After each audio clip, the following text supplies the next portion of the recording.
Hi, I'm State Representative Paul Curtman. A while back, I answered a constituent's question about what I mean when I use the phrase state sovereignty, and I talked a little on the constitutional balance between state and federal powers. I've also been asked about my thoughts on the role of government, and I thought I would elaborate a little by talking about what the Founding Fathers believed the proper role of government was to be in the lives of the people. The Founders believed that government had a natural role to stick to. That meaning that there are some things that the government should do, but on the flip side of that, they believe that there are some things that the government shouldn't do. In other words, sometimes a government might do something that undermines its natural purpose, and in those cases, its actions could ultimately be bad for the people. In the Declaration of Independence, the Founders wrote that the purpose of government is to secure the rights that are endowed to us by our Creator.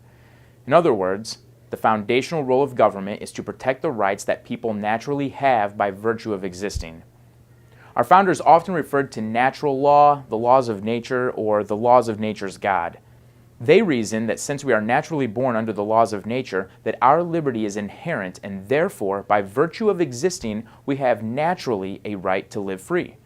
For example, our thoughts are inherent in us and they can by no means be taken from our mind. Thinking is a natural ability that people are born with. The government then does not have a right to take away our thoughts because they are literally a part of our being and have been since our creation. In fact, the idea that a government would even try to pass a law to take away our thoughts just sounds totally absurd. We have a natural right to think. Here's where it gets more interesting.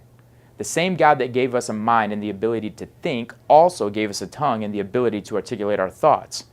To follow this logic a little further, we would come to the natural conclusion that our freedom of speech is just as natural as our natural ability to speak. For government to deprive us of our right to speech is really quite as absurd and despotic as if it were to write a law to deprive us of our thoughts. The same idea follows that by virtue of being alive, we have a natural right to at least continue to live. Furthermore, since the role of government is to protect our natural liberty, then that means that government really only has jurisdiction over someone if their actions violate the natural liberty of others. But just as a government has no authority to take natural rights from the people, it likewise cannot create natural rights. I believe the reason governments around the world get in so much trouble is that they all too often attempt to attribute natural rights beyond the parameters of natural law. For example, governments often create programs that essentially tell the people that they have rights to someone else's money or property. When the government does something to violate its natural purpose, it could easily put the people and the government into an uncomfortable or precarious situation. The bottom line is this: the proper role of government is to help its citizens live free. It should protect their property and their rights to association. It should protect the rights to worship, run a business, or speak. As always, it's an honor to serve the good people of the 109th District, and please feel free to reach out to me by calling my office at 573-751-3776 or by emailing me at paul.curtman@house.mo.gov.